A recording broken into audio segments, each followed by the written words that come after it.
Mac McWhorter here for Titus Talent Talks. We're excited to have Mac. He's a talent and organizational development leader, somebody that I've been really impressed with in the past in our interactions.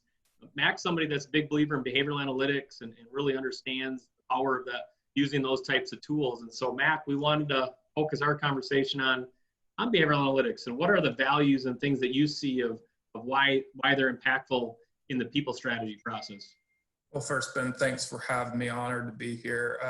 I think behavioral analytics are so important, especially now with the ever-changing landscape of people are inundated with resumes, and most companies right now are just looking at the resume part, the briefcase, if people are familiar with the head, heart, and briefcase analogy, where I always like to go back to Moneyball. If anyone's seen the movie with Brad Pitt or that actually know the story where Billy Beane, the GM, oversaw talent strategy essentially for the Oakland Athletics. He had adversity hit where he had to pivot and find ways to create value with talent strategy. You couldn't use a big payroll. So what he did was he went to the data, and what behavioral analytics does in the talent strategy field is it helps you not only, you obviously have the resume to understand the experience, but really can help you understand someone's heart, their motivations, and their core values, but also how their attributes, the head, apply to certain jobs, where it helps you understand potential job alignment or misalignment, and really impacts your long-term retention value and helps create value within talent. No, Mac, that's great. You need to talk about, how long have you used behavioral analytics and what were some of the best practices when using it? Oh, I've dealt with it for over 3 years now, almost 4. And I think one of the best practices, especially when it's hiring, is send the assessment first. You get the resumes in, and then sometimes people will wait till later, but you might as well get the assessment first.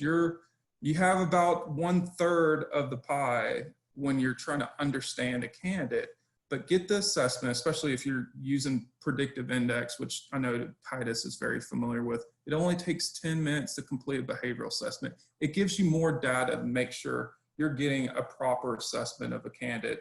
I think number 2 is be transparent. If someone asks you about from a candidate standpoint, let people know why you're using it, job alignment, or even development purposes. So candidates really understand it's not just another hurdle for them to overcome. It's not some way that might fumble their process, but really can help them connect and find a career as well, not just a job, but also with their further development within. And then also just understanding teamwork styles, because once you bring in a new talent into your team or organization, that's going to change the dynamics of that team moving forward. So it helps the manager understand the impact of how that person, based off their behavioral analytics, change the environment, culture, and the dynamics of that team. No, that's really good. Have you did it change the way you viewed candidates from when you didn't have that data point to how you do now? And give examples of that value or what you saw that just kind of changed your perspective on quality of hiring. I think what really just changed, it gave you more clarity. It really helped you focus not just on getting overwhelmed with resumes, but helped you get clarity of how to see that person will be good at this job from a strategic standpoint, from a behavioral standpoint, and how they will integrate into this new dynamics. And I think the other thing it really helped was finding some untapped potential. Most people, I know both of us found our careers, this wasn't our first career, we have both football backgrounds, but it helps you identify some late bloomers or some people that might think they might be in a certain positions, but you can tell from their behavioral analytics, if you really give them development, this is a certain position that they can shine in because of how they like to go about their day. I think that's so true. I get into some great conversations right now, and it's, hey, we have such a talent scarce pool in some of our positions that we don't know what to do. And the reality is it's very talent scarce if you just look at the resume. But if you can incorporate some of those predictive analytics of, hey, this person could blossom in this role based on the behavioral traits that they bring to the table. Now, if we align that with some good training, we could really enhance our workforce with a wider funnel at the top of our interviewing process, which is kind of what Billy Beane did, right? He looked at people that could blossom or move into certain roles within the position and look at the data, and then built a corresponding team that could fit the roles that he needed to get a high-end winner. So it's kind of cool.